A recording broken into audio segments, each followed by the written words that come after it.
Welcome to week 4 of the Photoshop in the Classroom webinars. Can everyone hear me? Good. Okay then. So this is the last week. Well, why don't I move over here?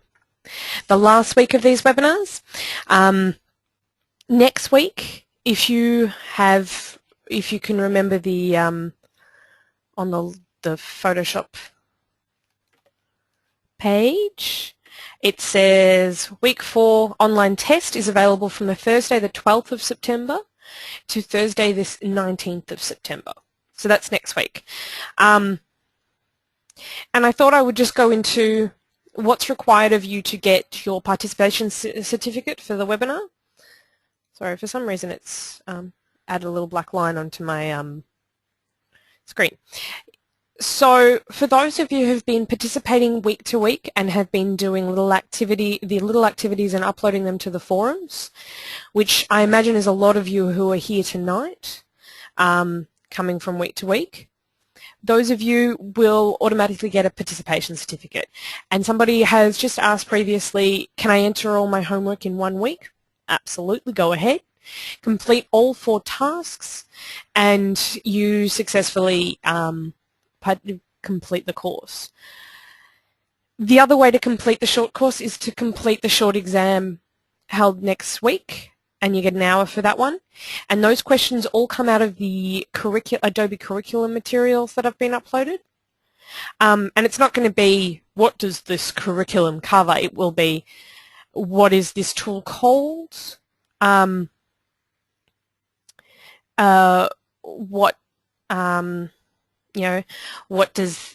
What tool would you use in this situation?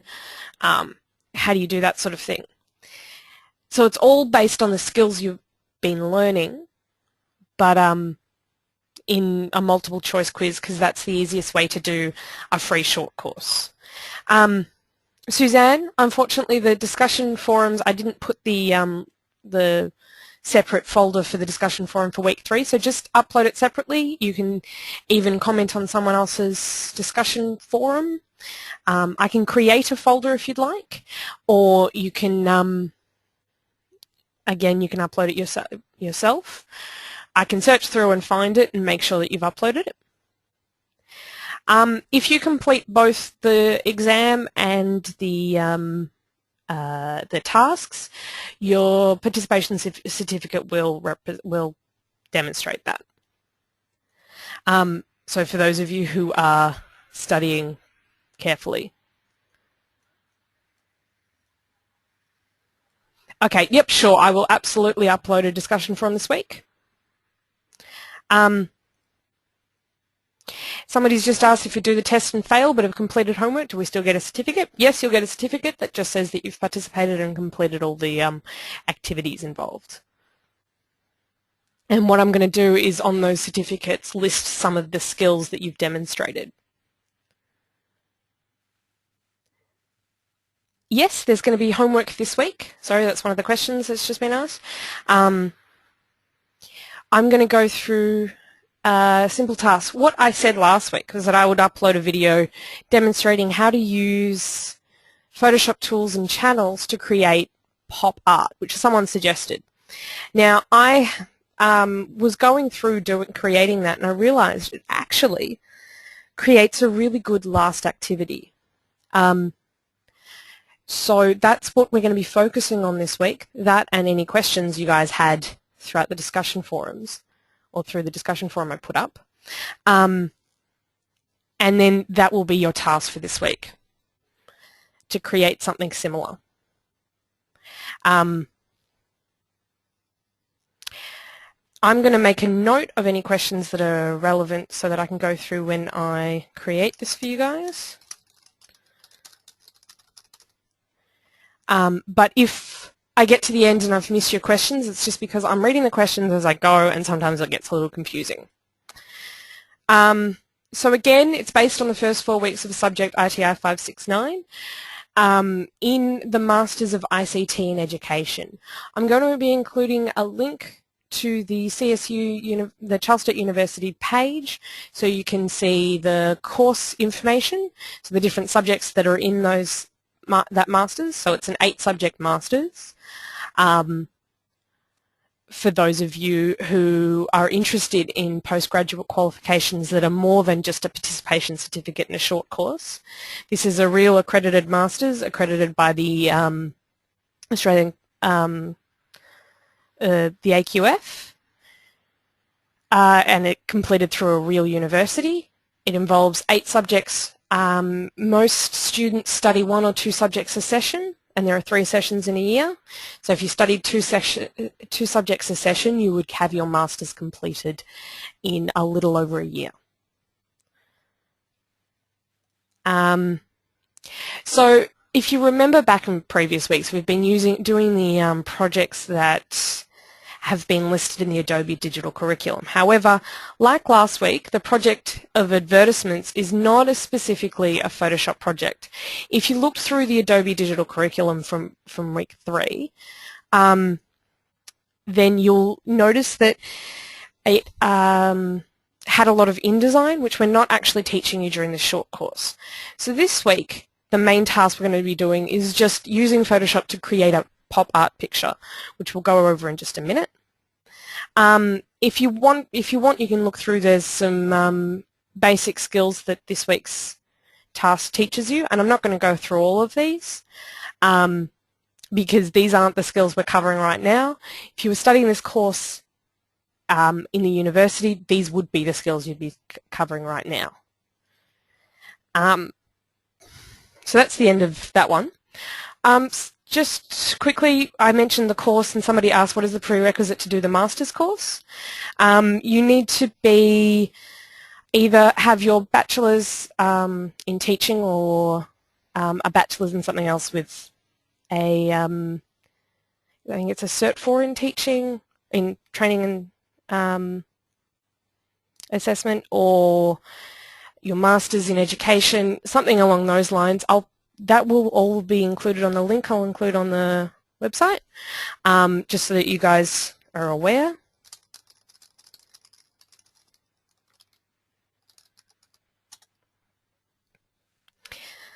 And somebody's asked about leading to other jobs you're qualified to do. We have had several of our Masters students go on to become the ICT coordinators in their school and use it to get those positions. You could use it in teaching IT, but mostly what we have are current teachers who use this information to further their teaching in the classroom. Somebody's just asked, do you need a Cert 4 or will a postgrad education diploma do? Postgrad education diploma should do. But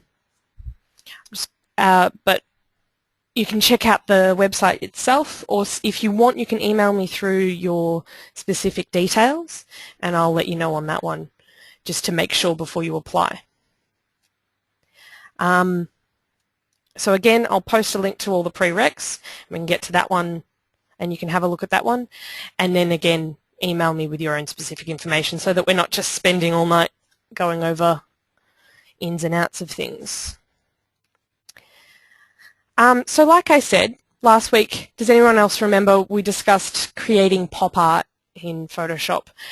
And obviously this isn't a useful tool for everyone, but it is a fun activity because it does tie together a lot of different skills. And it is something that can be a bit fun and colourful and create something that you can show to people. So just a quick Google image search of pop art. And you can see the basic themes, and everyone knows of these pictures. They're all, particularly the Marilyn one and the idea of the 4 pictures with the different colours. So I'm going to go through some simple ways to create those sort of images. And as always, I've found some images in our own photo archives to use. I won't say sorry who this is, but the reason I use pictures from my own photo archives or that I've found in my hard drive is because a lot of the time when people teach you Photoshop or other skills, sorry, I'm just going to change my layout. They teach you Photoshop or other skills. What happens is you end up using pre-prepared images that are perfect for it. And obviously I choose images that are useful and that lend themselves to these sort of activities, but I don't believe that you'll find it useful to have perfect images that you find from the web, because 9 times out of 10 that's not what you're using in Photoshop. Most people who edit things in Photoshop or try and play around with things in Photoshop are trying to create something with their own images. So I'm always going to lean towards using my own images, using something I've got myself, because has anyone ever encountered that? Somebody's demonstrating a skill to you in a program and they're using the perfect images for it, and when you try and do it, it doesn't work because your images aren't right. So I'm always going to try and find ways that you can do this at home without having to compromise what images you want to use. So this one here, we've just got a kid smiling. And the first thing we'll do is we'll play around with the contrast, because you'll notice in these pop art images, it's all high contrast images. So there are a few different ways to do that. Firstly, we can just auto tone, which just plays around with the colors first. And you can see over here we've got these panels, and they're, the first one there is brightness contrast. Turn the brightness up. We want the face to sort of have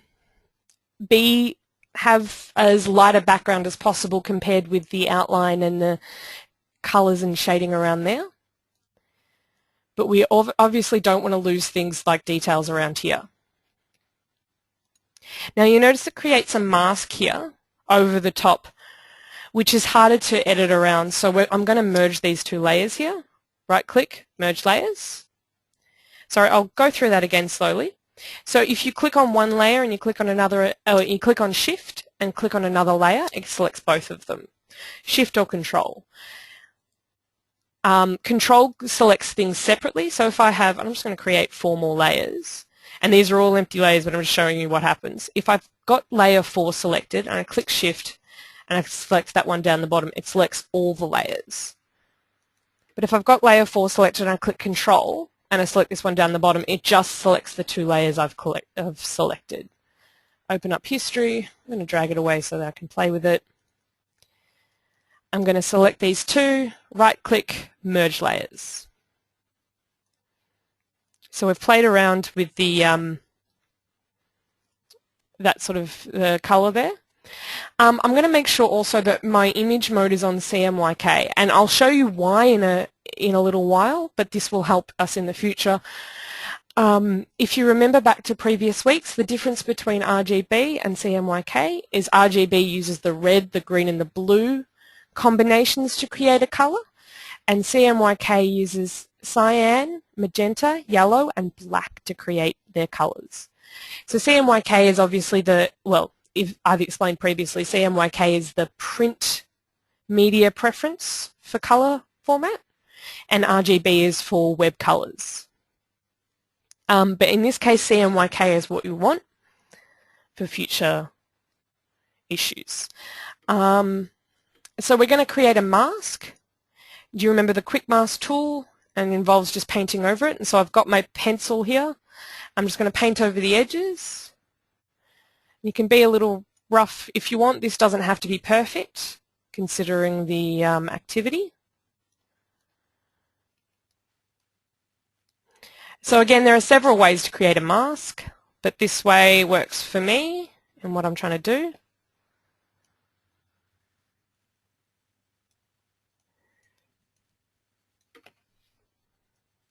And color that one in and use the eraser to erase that little area down here. And any mistakes that I feel I want to erase. And again, unclick. And you can see it's selected like when we used the mask tool previously. It's selected anything that wasn't painted red. I'm going to go Control-Shift-I, and that inverts the selection. You can also do that again by Select Inverse, so that anything that was selected before is now no longer selected, and anything that wasn't selected is now selected. And if I open up my navigator and zoom in, you can see the little marching ants, as they call it, running around the buoy. And so what I'm going to do is, with that selection, I'm going to click Control J, and what that does is it creates a new layer via what I have selected. For some reason, I realize what I've done. Because you can see, if you look closely here, and I'd love to zoom in more, but it's not going to be possible. If you look closely here, you can see it's kind of transparent, and that's because I haven't selected it properly. So I'm just going to delete that. And you can see back with my masking, my pencil, for some reason it's not selecting it properly. Whatever I have done.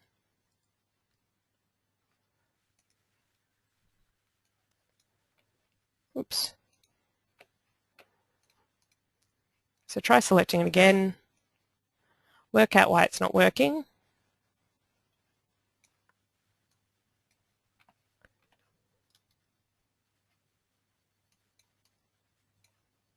Because I've done something. As always, sometimes in Photoshop when you're playing around, you do something and you're not quite sure what's happened. Control-Shift-I, and I might just make myself a little path from that selection and double click on it and change the name. So I'll make selection, see if this helps. Control J. There we go. The layer is what I wanted. So again, I'm not quite sure what happened there, but obviously it's one of those things that just plays up. I'm going to click New Layer here, and you can see this little button down here. I'm going to click that, and you can fill the layer, and click Solid Color. I'm going to go with purple for now. Sure. So that just gives me a background. So here, I'm going to play around with one of the other adjustments under this panel here called Threshold. And it's actually only selecting it's only doing this because there's no mask over the threshold. It's actually doing it all over this buoy. But what happens is, because I've created that mask, I'm going to merge these layers, and it turns the threshold only over that character there. Am I going too fast for anyone? I'm just going to... Is anything I'm saying not making any sense, or have I done anything that doesn't make any sense? Sorry, does that mean I'm going too fast? You missed the mask thing? Okay, I'm going to step back a few steps.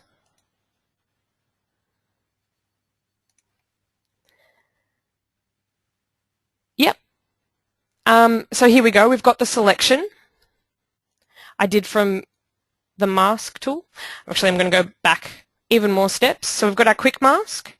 Do you guys remember the quick mask from previously to use to select things? Yep.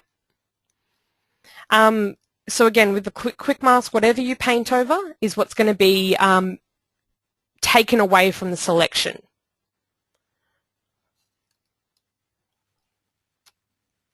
And so I click that, and I've got this here. And the reason I clicked inverse, Control-Shift Inverse, is because right now it's, and you can see if I paint over it, I've got my paintbrush selected. If I paint over it, I see it's going to have to start that quick mask again, Control-D. Got my paintbrush. Turn it to a reasonable size. Sorry about that. So quick mask again to make sure everything's selected this time. Whoops. I'll erase that in a minute. I might just select here this time. I know what I've done. So let's try this again. Instead, I'm just going to choose a black color, and that is going to work better for me. So what I was doing is I accidentally, because I had a grey selected instead of a black, when I was selecting it, it was only selecting half the pixels. Sounds really odd. But if you're ever using Quick Mask and when you select it, it is all fuzzy, go back and try again with a black selected instead of a grey. Here we go. Here's my tool. Might use some eraser here.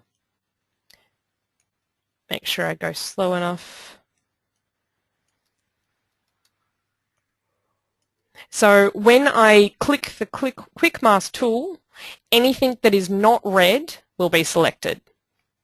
So if you see my brush tool here and I start painting, it only paints on anything that that wasn't currently painted red before, because that is what's selected. And that's why I press Control-Shift-I. Julie's just asked if could I just copy the selection and paste it into a new layer? Absolutely I can. Control-J is an easier step, but I can just go Control-C, new layer, Control-V, there's the character. Maris has also made the comment that you could use Control-X while you're using Quick Mask to toggle between black and white. So here's my selection, and if I press Control-X, it changes the colors over here, and then I can erase it, because with the Quick Mask tool, I'm going to Control-D to deselect, anything that you paint white is automatically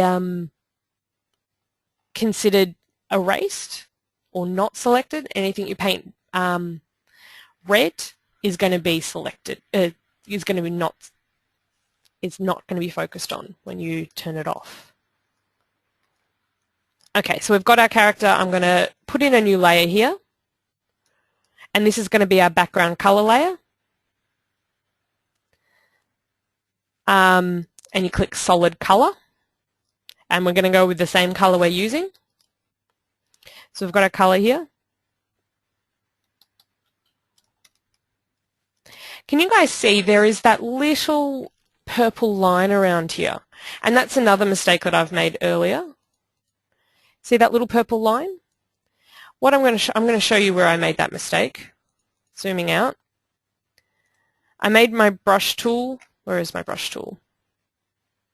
Brush tool. And then when I painted this selection here black, there was a little white line. Can you guys see the white line here? Because when I used the paint bucket, the tolerance wasn't high enough, and it didn't go all the way to the end. And the brush that I was using has a slightly blurred edge, and so it didn't go all the way to the end. And I can solve that just by clicking the paint bucket again, and the white line disappears. So go into Mask, Control-Shift-J, Control-Shift-I, Control-J, new layer. And this time, I'm going to click new layer, solid color. There's no little purple line because it was all selected properly.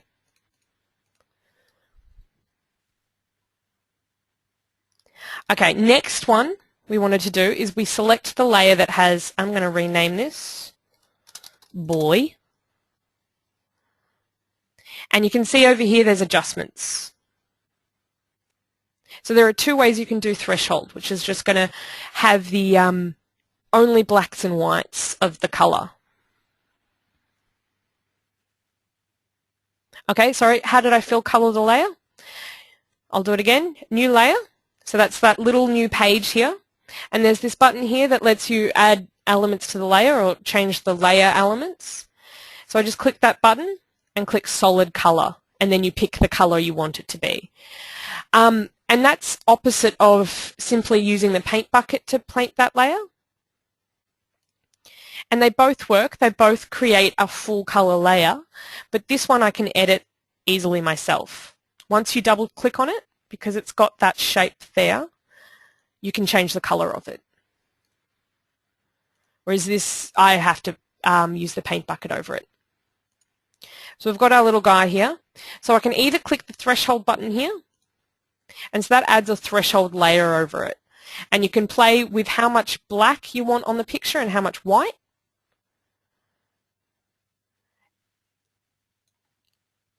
Or the other way to create a threshold, to change the threshold of the character, is make sure you have that layer selected.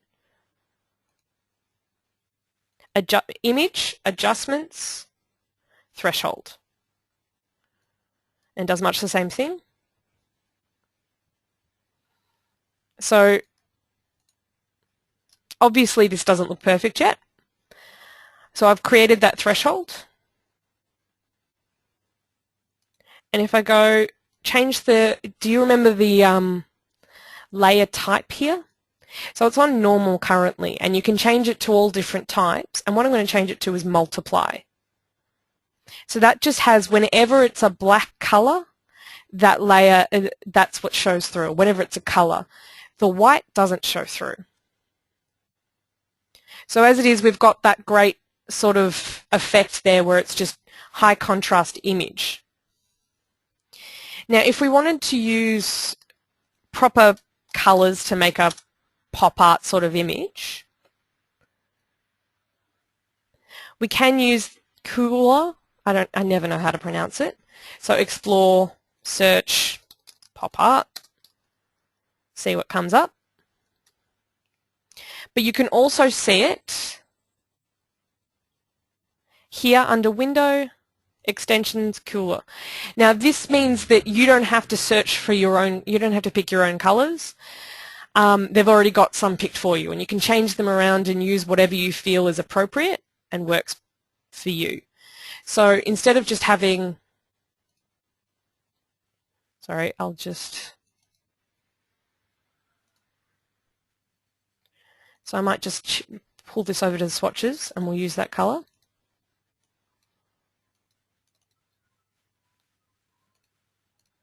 I'm not sure if CS5 has this feature, but if it doesn't, all you have to do is select a color theme you like from here, one that you think is actually appropriate for what you're looking for. Let's go with, some of them aren't great.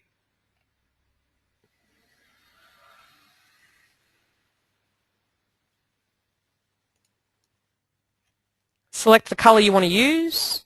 Oops. We'll edit it. And you can say, I'll change the background to this color. Now that's the hexadecimal number for the color. You can also put in the RGB values for it, but it's easier to just, I double-clicked on that, copied it, and added it in as the color. And then if I wanted to pick the next color that I want the boy to be. So you've got all this black here, and this is where I'm going to be using, let me get rid of that, channels. You can see over here we've got the channels tab, and most of you haven't been playing around with it all that much. I might save this as, where am I? Documents. Short course. One of these is called short course. Smile 2. And open up the original image. Here we go. Now there aren't any actual colors in that, so it's not going to help you. Let's see if I can't find an image with actual colors in it. What did I use last time? Here we go. So you can see when you select a channel here, this just shows where red is held. And channels are part of all versions of CS, of Photoshop. So that's all anything that is grey or black is all the reds, is what is included as reds. If I click on green, that's where the greens are, and if I click on blue, that's where the blues are. So if I take away one of the colours, it takes away the blues from the image.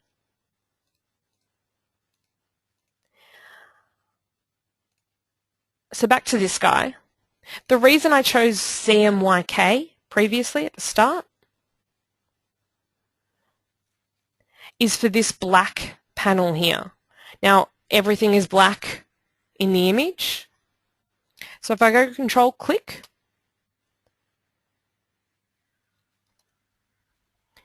it selects anything that's not black.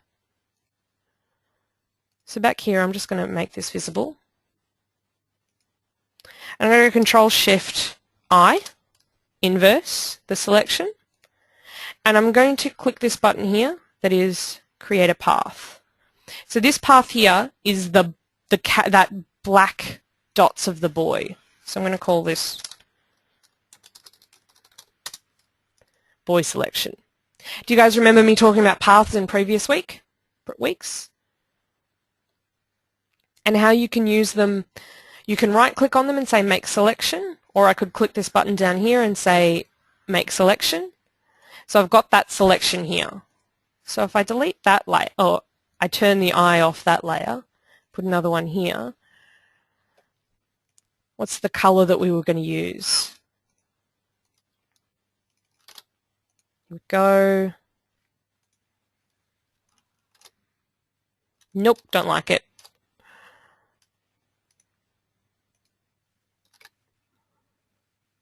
You'd have to find the right color for it. Double click, paste in that value, press Control D and deselect, and we've got that sort of selection here.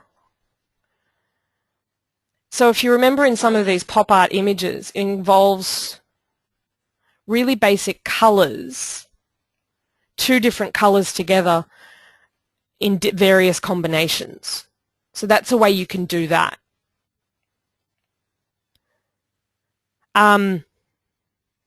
Leslie, I will upload this video and I will include documented steps of how I am doing each step in case you're getting lost. But the documented steps won't come until tomorrow, I'm afraid.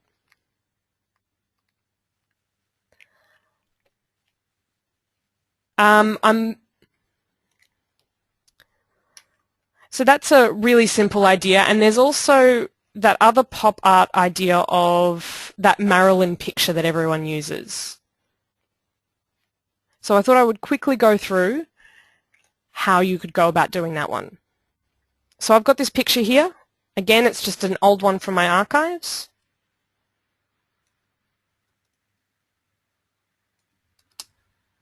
I've cropped it so that it's only that selection here. I'm going to use our Quick Mask tool.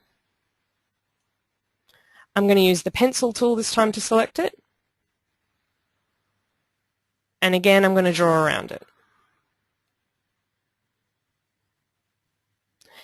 Drawing, drawing, drawing.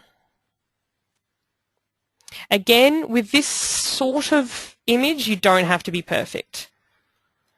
Use my paint bucket tool to fill it all in, and again, when I click this over, anything that's not that wasn't painted red is now selected. So Control Shift I.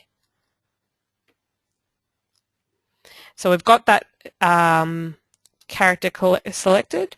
I'm going to go Control J, and that opens a new layer.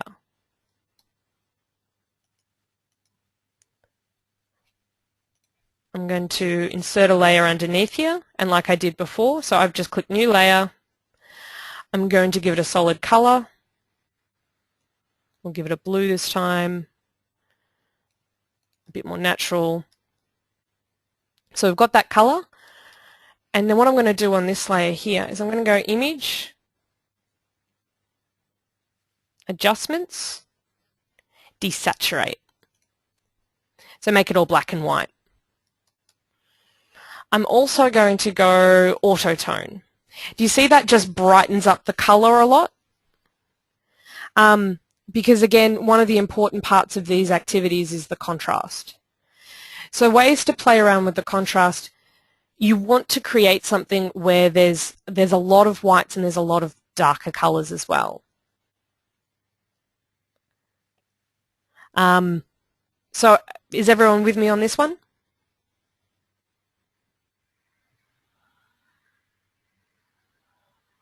Yep. Okay. Next up,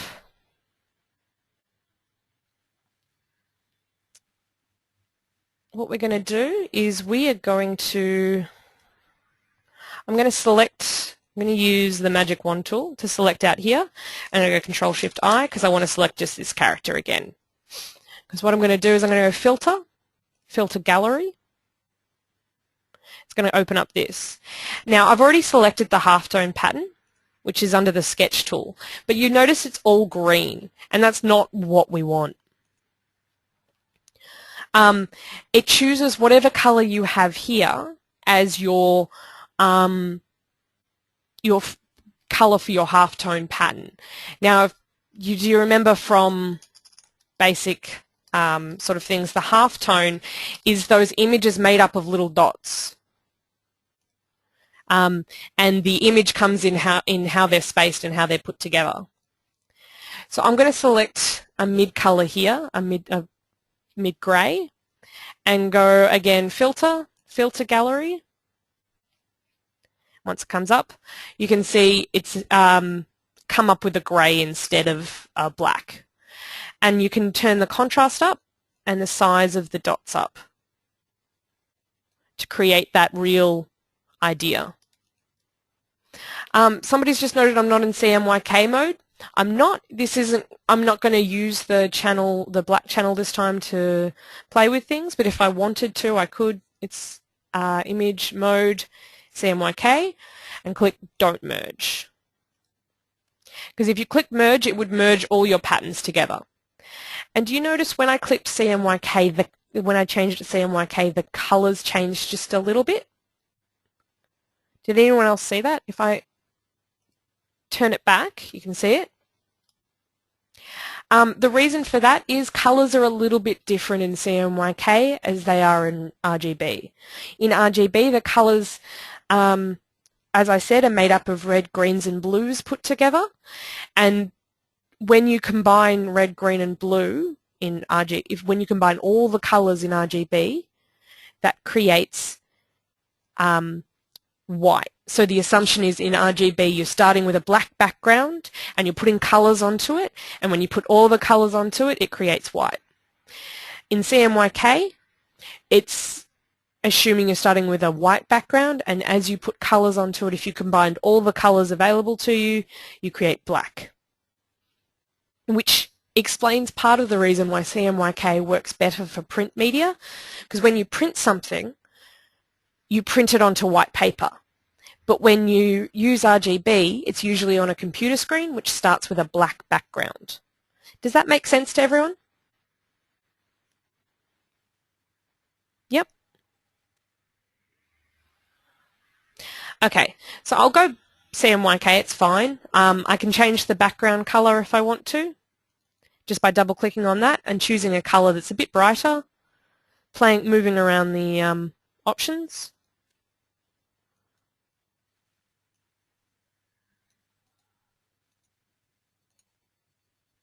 Anyway, so we've got this halftone pattern over our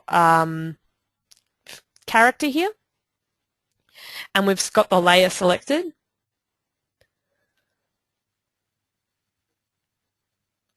And again, I'm going to turn that layer into multiply. So anytime there's dark patterns on the screen, it sort of it appears on anytime black was on the screen or a dark color was on the screen, it appears over the background, but if there wasn't, then it wouldn't be there. And this is a time when maybe I need to turn up my brightness contrast, turn down my brightness contrast.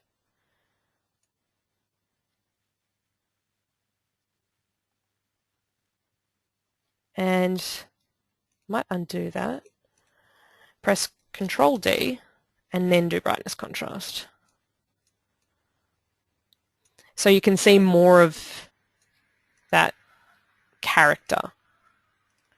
So it's not just because the color I use to create the halftone pattern might not be dark enough. In fact, if I had my way, I might go all the way here. Instead of filter gallery with that grey, I'll choose an almost black.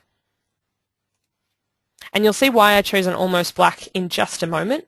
So you can see there's still a lot of detail that you can see. I can even turn the dots up more if I want, depending on what works for me.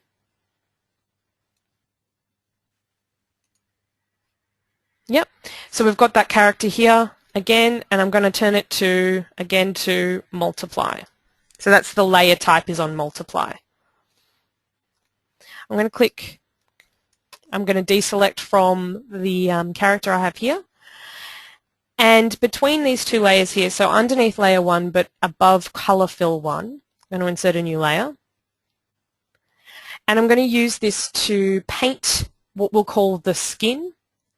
So you can see in this pop art example, I'm going to open up Marilyn here, they've got quite a pink for the skin, so I'll choose a pink. And the reason I'm choosing a new layer is, you'll see in a minute. And again, you can see in this example, I can be messy when I paint this. And I paint all over her skin and face.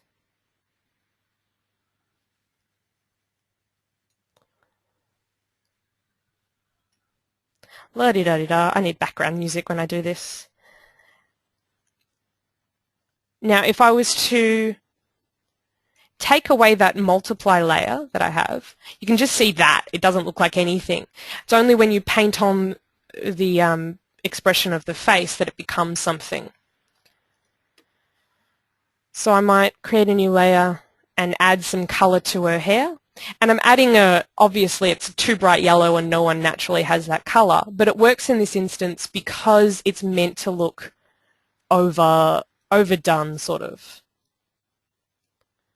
So these layers that I'm painting on are just normal colors that I'm painting. So add some color to her hair. Maybe right-click and turn the mouse cursor down just a little so that I can actually make everything fit in. I'm going to use the same layer for this, and I'll show you why in a second. I'm going to use white to make the whites of her eyes actually appear because her eyes are quite open and it works in this situation. Give her a little bit of color to her eyes.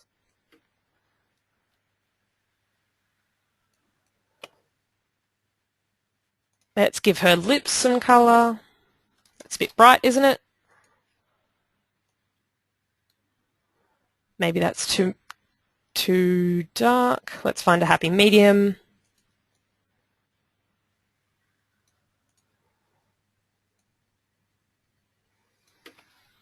And even we can go red for her dress. Now, when I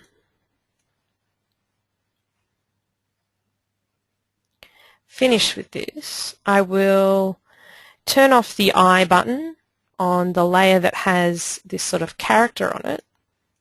And you can see, if I turn it off, do you see that that's just that ugly picture that's nothing? What happens on top when you add this multiply layer is it adds the image to it to make it actually seem like something. So it turns into something of an image. And the reason I was using a not black for the halftone is because her hair would then not take in that color that other colors take because it was so dark. So you can use these layers underneath to paint whatever colors you feel natural. And if you think that pink is too much, and I select that pink and say it's just too bright to be skin tone, I can dull it down and just using my paint bucket, paint it, and it sort of makes it a little bit less intense. So did that all make sense? Did those steps make sense?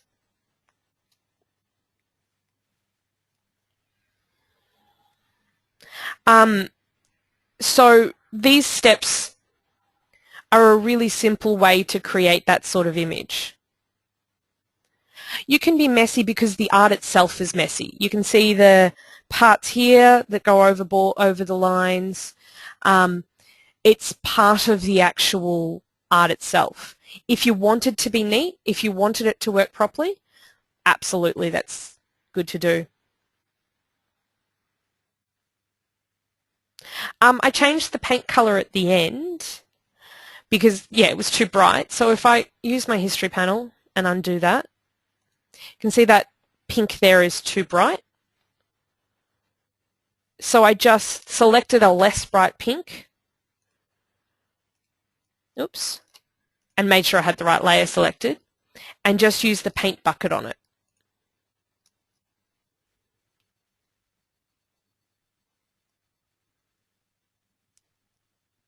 So because it's its own layer, so if I took away all the other layers, that's all there is. That's just this, we'll call it the skin color.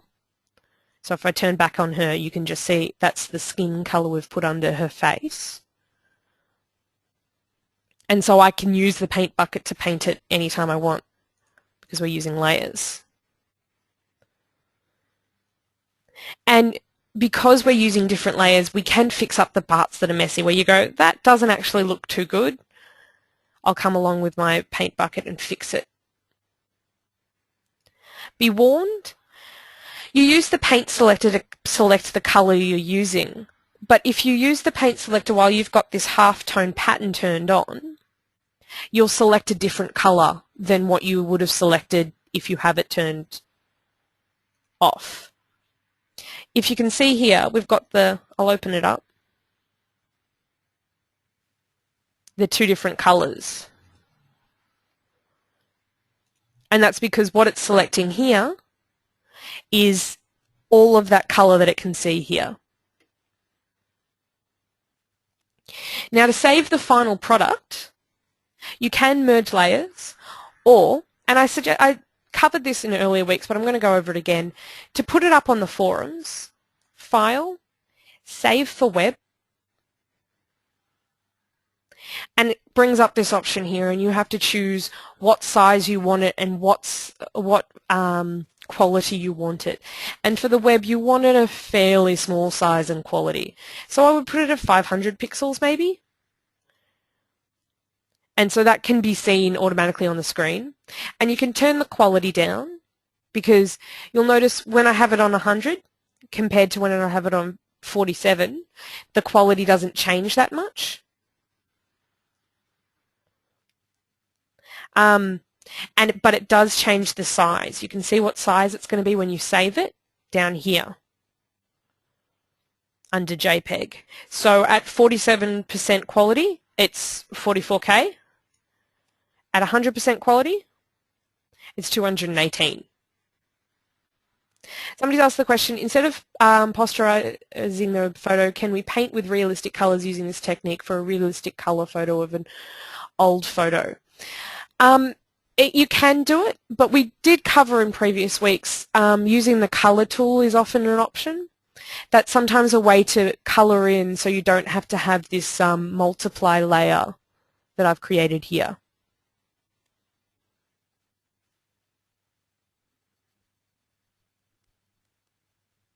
So yeah, try that out. And then you just click save. You can also, yeah, you can click save. Save it and where's my short course folder?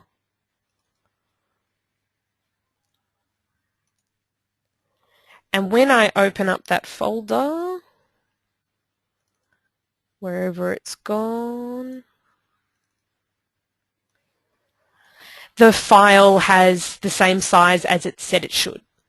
So that was the 100% and it's 220K.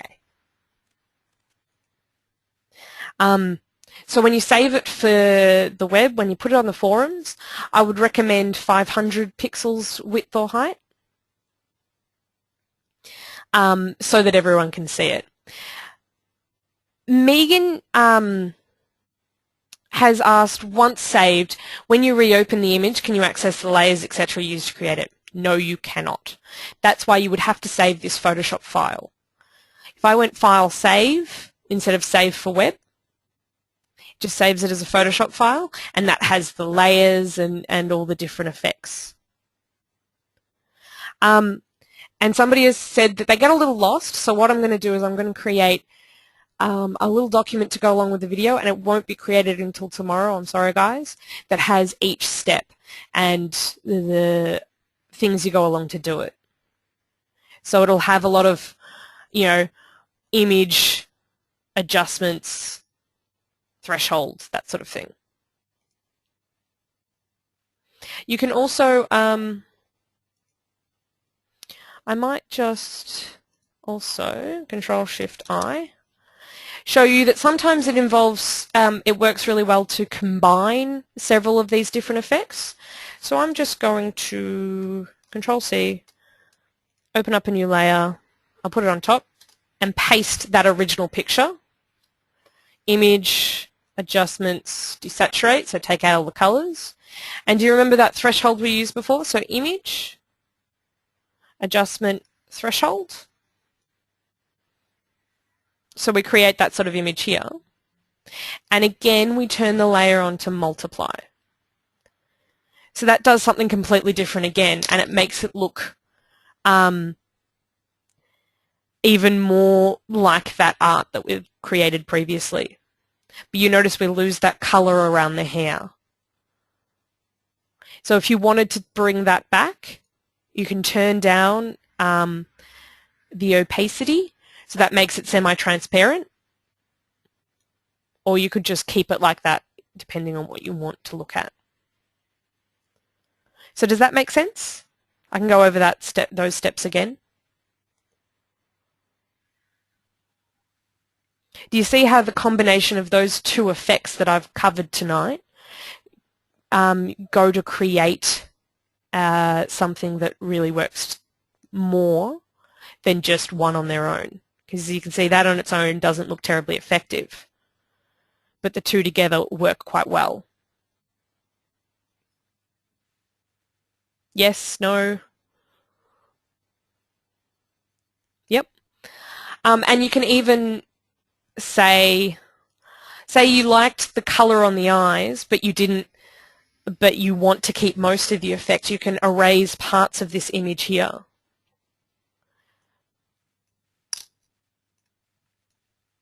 Or even erase it just a little bit.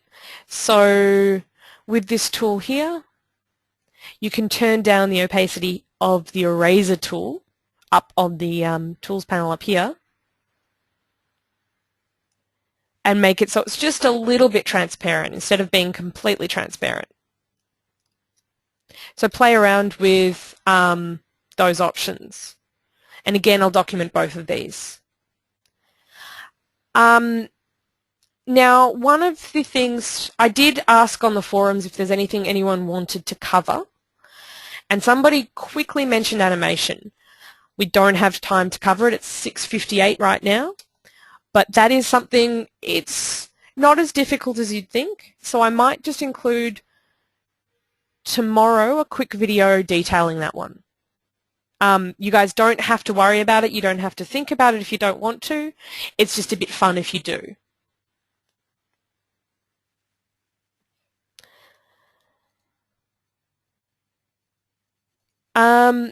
Mitchell's just asked, was there a shortcut to get to the threshold adjustment? I'm not sure. I'm just going to Google that for you. Shortcut threshold. That's my answer to anything I don't know is threshold. Is Google it, sorry.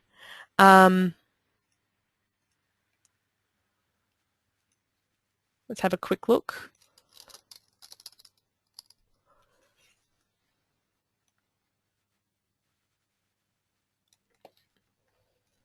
Okay, let's just make everything else disappear. And I'm going to go Alt-Shift-L. No? Control-Shift-L. I don't think that's what I wanted.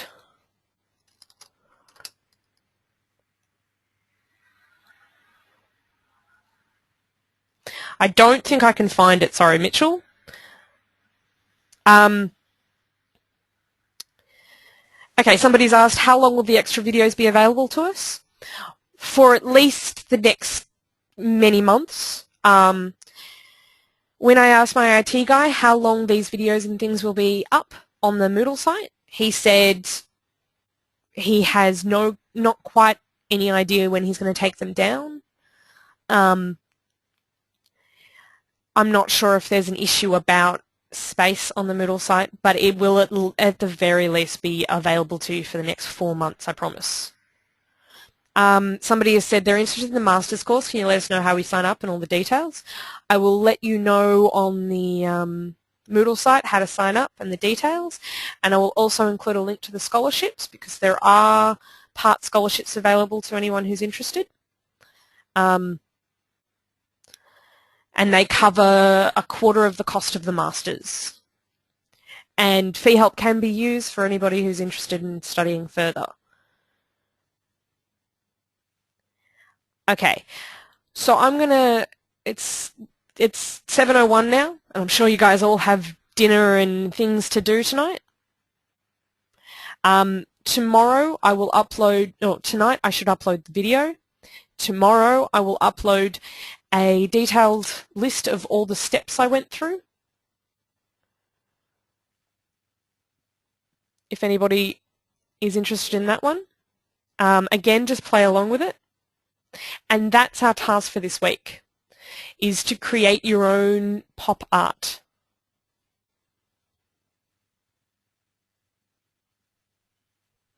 Okay?